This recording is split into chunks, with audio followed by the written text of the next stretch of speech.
stations are tuned in to. Welcome to the Morning Express on Mainland 98.3 FM. You are listening to the Morning Express on Mainland 98.3 FM. Good morning.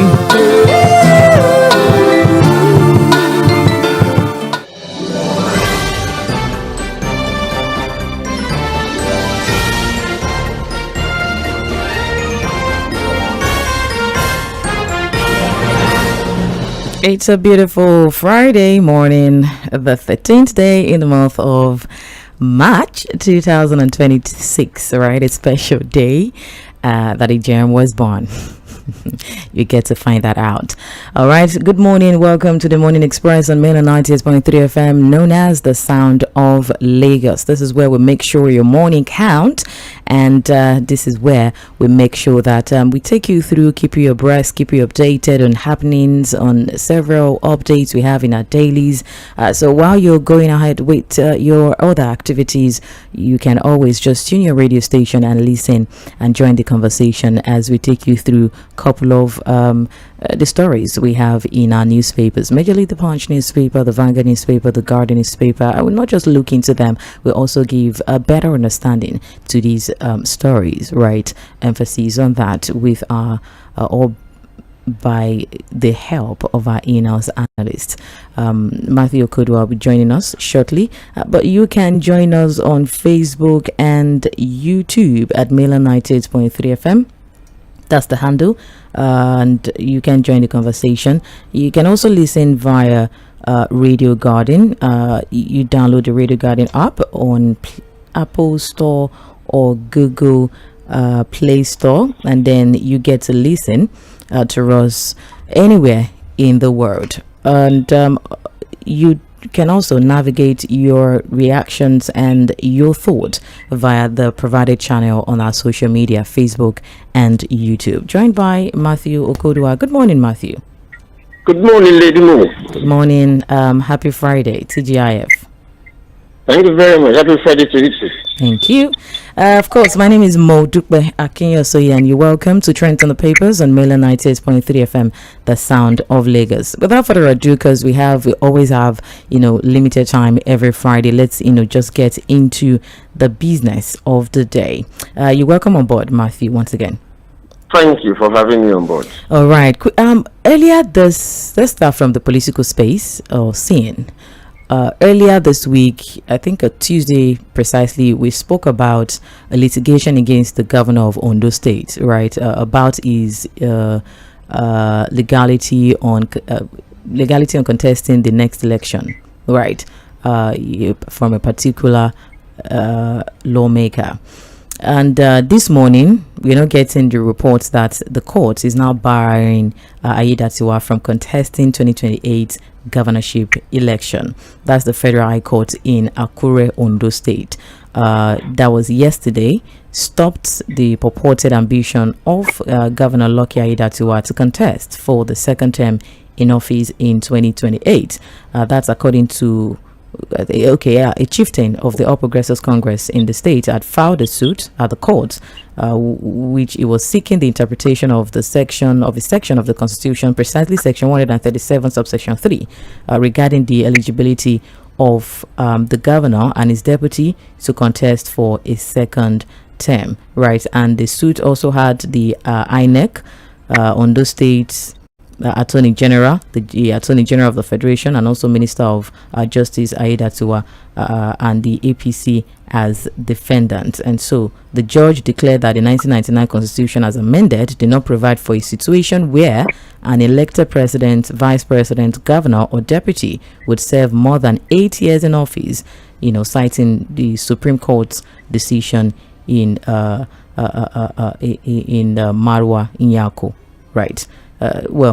That's the updates we're getting for today, because there have been back and forth about especially the eligibility when you have been sworn in twice. After you've been sworn in twice, you are not eligible to contest again in that position. Matthew. Yes, thank you very much.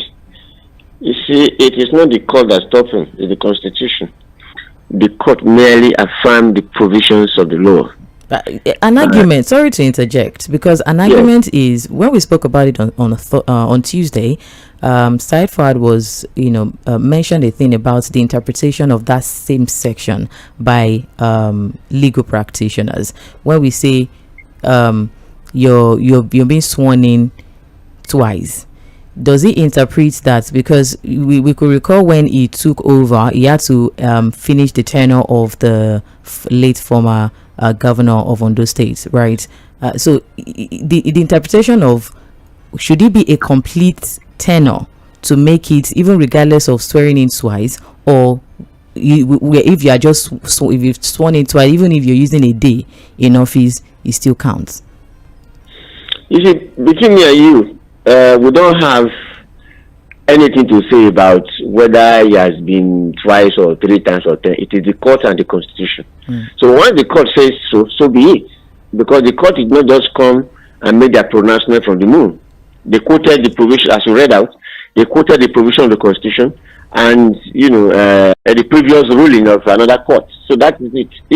He's been sworn in twice. That is, even when he inherited the remaining period of the tenure of Akeredolu, he was sworn in as a governor, not as acting governor. He was sworn in as a full-time governor, and he finished that term.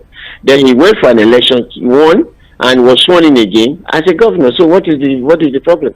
The problem is that we Nigerians, Africans, we like power so much that we want to circumvent the law. You have been sworn in twice. Go home. So would you have said that he should step aside, even while he had to step in at that time? Of course, it was an unforeseen circumstance that happened, right? It was not like he wanted to contest an election. They elected him to that position and to finish the tenure. It happened. There was nothing that could tell him whether he would lose election if he stepped down. That if he did not complete the tenure of his boss or not, nothing would tell him. So he took the risk of continuing. When he has said, okay, since I may not be sworn in, let another person come and continue and finish the tenure of Akeredolu, so I might contest. He might lose. So he used leverage. So he took the risk and contested the election. I completed the tenure of Akeredolu. They contested the election. He won. He has been sworn in twice as governor. So let him leave the place. There's nothing we can do about it. Look at the court readings. Around 9th of this month, the appeal court in Abuja had said he cannot. He cannot. Now that is without this litigation in Akure now. Then a week after, another court, the High Court of Akure said no, you cannot, quoting the law and an existing ruling. So there's nothing he has to go. He may be working on the fact that he's APC, and APC people they have their rules of overriding the law. So that's why he might go to another court of appeal. Which court of appeal that has ruled on the 9th that people like this should not have, that you have been sworn in twice? Before this people came to this level, they have started the, what do you call it now? They have approached the court of appeal to interpret it, and the court of appeal said yes. If you have been sworn in twice, you cannot. Then they went ahead, and the Akure court said he cannot. So what are you looking for? I don't know. I would have advised him to leave. And this does not only affect him, it affects so many people. Some other people, including former presidents and the rest of them, and those who want to circumvent the law. It is power. Power is sweet. Nobody will want to taste power and leave it. Power is sweet. Don't be forced to leave it. Realize that it is not you are not the only person. On those there are almost 4 million people. And those 4 million people, each of them is capable of governing the state. Now you have had the opportunity twice. Leave the place and let another person continue. That is it. This does not require any long analysis. All right. Well, it still stands to be argued, especially when it comes to political analysts versus legal practitioners. Yes, exactly. That's not the law has said it. Three rulings now. Appeal court on March 9, the Yanko versus whoever, that's already a concluded one, and this one of yesterday. So I don't know. I think for me as a person, I'm not a lawyer, I'm not a judge, I'm not anything, but I think it is concluded. The deal is done. We should just forget it. Well, All right, the deal is done. Well, we definitely move ahead. Life goes on. Away from that quickly, since we're still talking about the court, right? The report this morning is also saying that the court is granting ICPC access to ⴤ digital access. That's the Federal High Court in Abuja yesterday had now granted the ICPC, that's Independent Corrupt Practices and Other Related Offences Commission, the permission, to assess and analyze electronic devices that was recovered from the Abuja residence of the former governor of Kaduna State, that's Nasir El-Rufai. His house was raided, residence in Abuja was raided earlier on I think earlier 2 weeks ago or so, weeks back, right? And according to the justice, they granted the order after hearing an ex parte application that was filed by the counsel for the ICPC. And moving the motion, the lawyer had urged the court to allow the commission to open and examine the devices for inspection, forensic examination and extraction of data as part of the ongoing investigation that has involved the former governor. And the devices were among the items that were recovered by the ICPC operatives during the search that was conducted in his residence in Abuja. And so the justice in the ruling had authorized the commission to go ahead to assess and analyze the contents of the devices, also including public documents, WhatsApp conversations, text messages, pictures, call logs and other related information. Yeah, this is the case of El-Rufai and the federal government. It's a testy case, and the judgment out of it might turn out to be landmark, because he claimed that the searching of his house was not done with a warrant, but ICPC saying they had actually obtained a search warrant and they did that. Now the courts, because El-Rufai had challenged them, that's why they are now seeking the court's permission to search those items. If not, they would have said searched it. That is, if they have not, maybe they approach the court for a former, publishable permission to search it. See, when you are fighting government has every power to deal with you. But then this is a testy case. I think El-Rufai should be ready for something more, not just as tough as this, something more than that, about what is happening to him, because he has a kind of grouse with the office of the advisor, the National Security Advisor. He has all kind of problem with all kind of agencies, with DSS, with NSC, with ICPC. It's a very big problem for him. So he should be ready for all those kind of things, because government will not want to fail.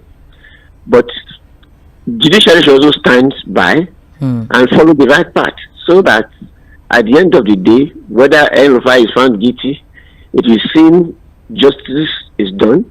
If he's not found guilty, it will also be seen that justice is done. If there are matters of, they went to his house, they searched his property, they did this, they sued them to court, claiming 1 billion, all these are razzmatazz. We know that the judges, the courts are not supposed to, and they are not moved about these razzmatazz. But you see, Nigeria, the executive have a way of exerting pressure and giving direction to the judiciary. But I hope this one, the fear is a political offense. It's a political platform that these things are happening. If El-Rufai was still in APC, these things wouldn't be happening to him. And all that. That is the fear now, that justice is maybe far away, but that may not be the truth. But let's see how the judiciary will stand tall above all the challenges and come up with good justice, and let's see what happens. Well, though he even earlier, filed a suit, before the same court that challenged the search of his residence, also even demanding 1 billion naira in damages, arguing that the action breached his rights to dignity of the human person, personal liberty, and even fair hearing and privacy as guaranteed under, some sections of the Constitution. But like you mentioned, let's see how it plays out. Away from that quickly, let's move away from the political scene. Another report from the Punch newspaper about the poverty rate jumping to about 63%, especially after subsidy removal. The report is revealing that about 63% of Nigerians had now fallen below the poverty line after the removal of the petrol subsidy, according to a new study that examined the welfare impact of the country's recent economic reforms. That's the research that was presented at a stakeholders dialogue that was organized by Agora Policy in Abuja yesterday, showing that the national poverty headcounts had now risen sharply from a baseline of about 49.8% to roughly 63%, more than half, following the subsidy removal before moderating slightly after the introduction of social protection measures. Matthew. You see, my worry for President Tinubu is this. He might just be listening to the elites who are not affected by the subsidy removal because they have enough they have enough to navigate the challenges. Why? Because they are government people, and when he got to power, he raised this salary, he raised that salary, and this will have free access to money. Yesterday or so, he was saying, no governor is not still complaining again because of this. He's looking at that top echelon and think it's okay. It's not. Downstairs, below, people are suffering. He may not know. And this is where the problem may be, because you look at people who can effect a change. It's not only, don't be afraid of change by the military. No, that is no more a fashion now. But you see, the ordinary man on the street can coalesce and cause a change. First from the ballot box. If that is not working, they may do what happened in 1917 in Russia. Look at the Bolshevik Revolution. It was not a coup. It was the people who were so dissatisfied,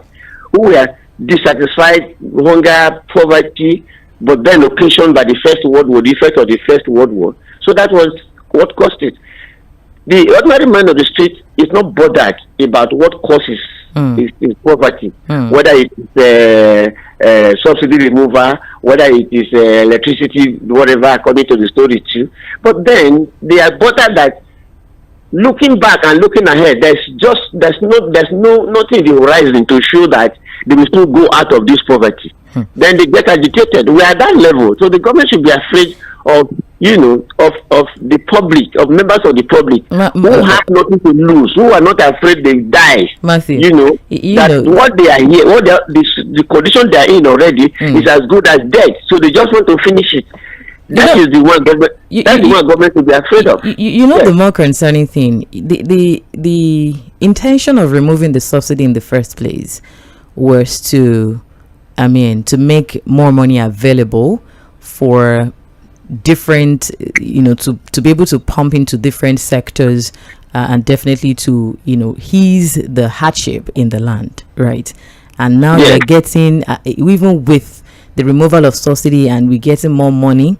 So rather than to have reduction in poverty, rather than to have reduction of hardship, is now soaring. That's the more concerning thing. It's just like, okay, the intention of me, having a provision of an amount of money is to eat. And then at the end of the day, you now notice you've not even had, after the provision of the money, you've not eaten for days. You see, that's the challenge, because removing oil subsidy was based on rumors that, at first, this government, when they were still in opposition, said there was no subsidy, it was a scam. And when they came in, they gave you all kind of names. Equalizing. They all kind of know until they eventually come up and say, okay, there was subsidy. That must be removed. Now, that's not a problem. Removing subsidy is a problem. But how did you plan when you remove it? You know there's going to be certain consequences, to remove it. Okay, they remove all subsidy, they provide CNG buses, they provide CNG, whatever, conversion kits and the rest of them.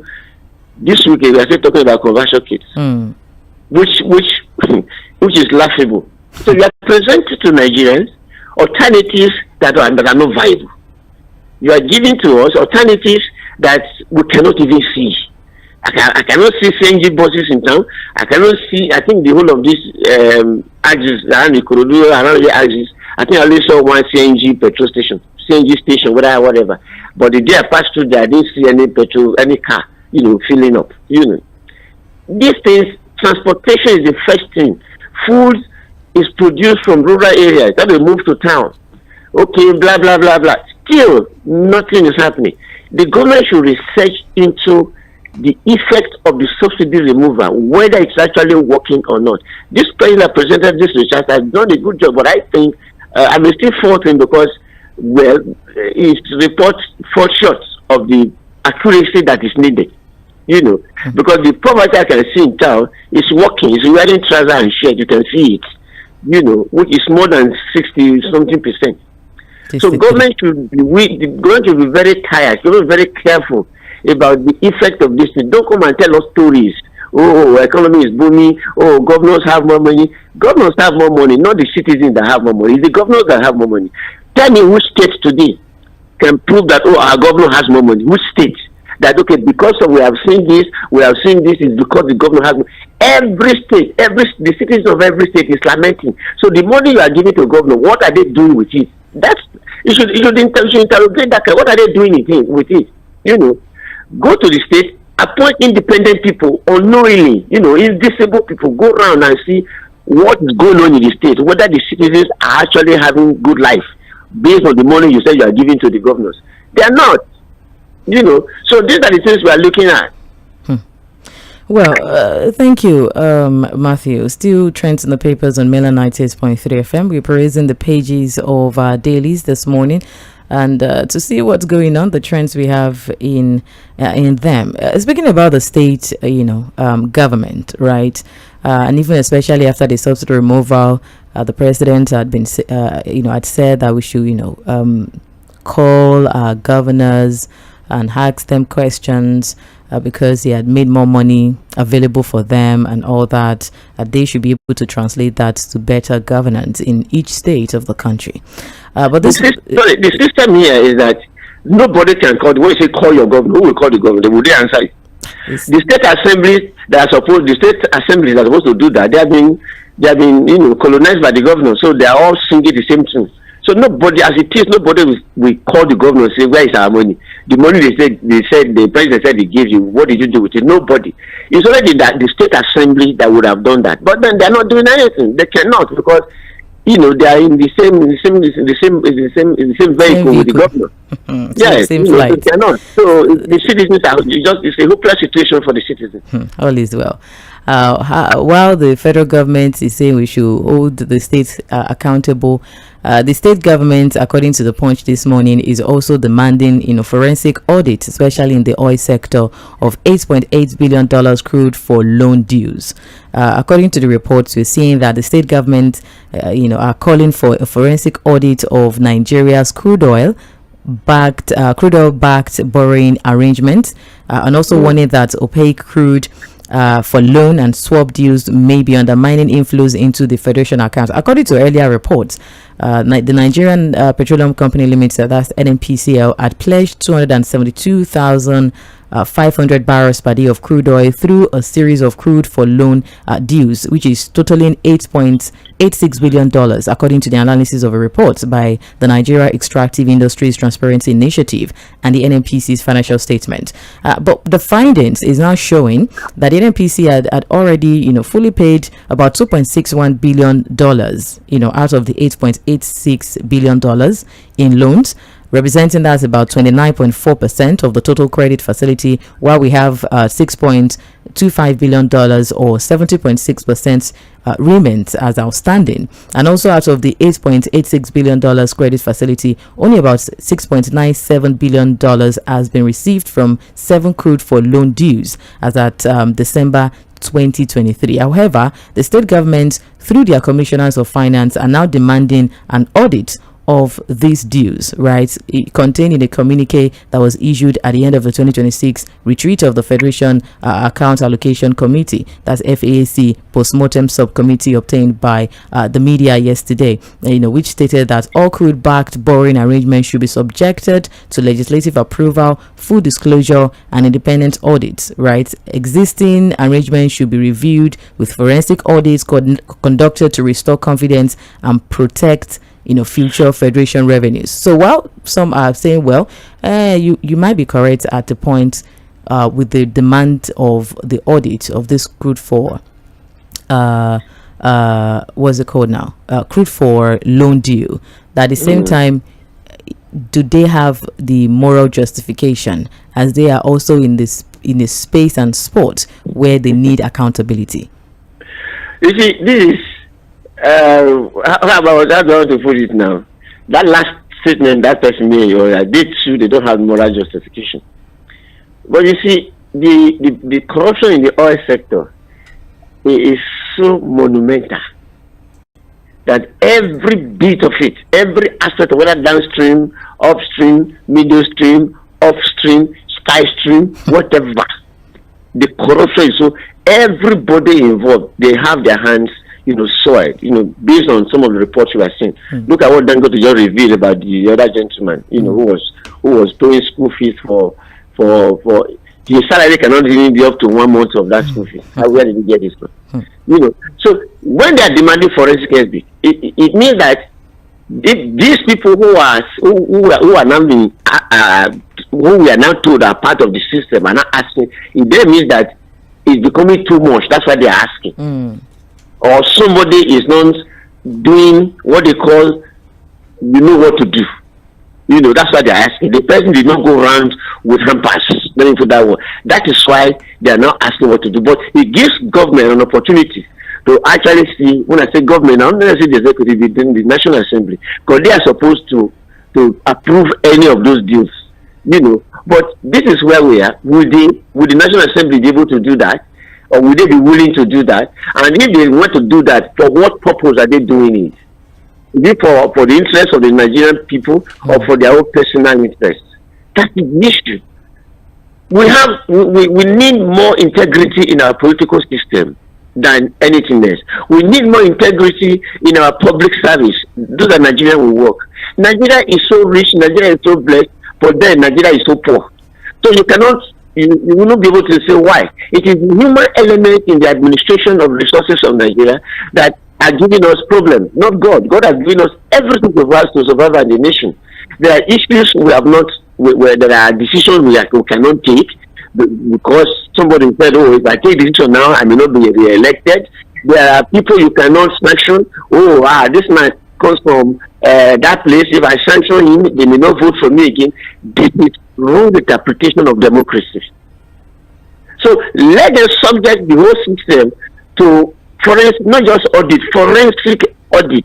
Like when they say forensic audit, that even you have torn a paper, forensic audit will read the paper you have torn and the value of what is in that paper. So that is so we need that so that we can start with. The president actually needs that to prove a point that he is on top of the situation. Well, that's about the reports in our dailies this morning. Because of our time, I really do not want to get into more talks. Away from that, quickly, the Vanguard newspaper is also reporting that the president had met with security chiefs and also the NSA over insecurity. Yesterday, he had a closed-door meeting with top security officials, including the Inspector General of Police as well. That's Olatunji Disu, IGP. And the meeting, lasted for about nearly 2 hours, taking place at the State House in Abuja. They began the meeting in the afternoon, and among the people present were the Minister of Defense, that's Christopher Musa, the NSA, No Ribadu, the Director General of the Department of State Service, DSS, the CDS also they're present at the meeting, And though the president had not, released details of the discussion, however, indications are suggesting that the meeting may be linked to the recent surge in terror attacks and the renewed assaults on military installations across the country, especially in the northeast, which have resulted in the death of several senior military officers. Yeah, well, you see, the president is under pressure to prove a point. Not only the president, even the Minister of Defense. When the Minister of Defense, when General Christopher Musa was appointed, people applauded it. But it's like since then, things have taken turn for the worse. In this past 1 or 2 weeks, there were these reports of the insurgent Boko Haram ISWAP planning to completely overtake Maiduguri or Borno State. So, and they were doing it with making violent statements as if we don't exist, or Nigeria as a state cannot counter them. So that meeting, I was not surprised by it, but then let's see whatever they discuss, even if we don't know yet. Let's see whether it will lead to a turn of event for the better. Otherwise, the president is under pressure to save Nigerians, and that is what is not just to save Nigerians as people, but to save the Nigerian territory. It will be very bad if this will allow to carve out a portion of Nigeria for themselves. It will be very bad. Well, like you mentioned, that's most times the target of an average Nigerian when we hear reports like this, or we are meeting the security chiefs, or we are meeting this, or meeting here, meeting that, promises and commitments. An average Nigerian wants to see beyond this meeting. Praise God, beyond meetings, beyond promises, beyond Photoshop, beyond photo ops. We want to see the results. Now, in any aspect of government, be it economy, be it security, be it sports or whatever, if the meetings do not make any sense to us, what makes is the result? Is this result of yesterday's meeting now? Will it result into, soldiers, our very, how do I call brave soldiers, very patriotic soldiers? Will it lead them to victory over the enemies, or we are still where we are? That is the question.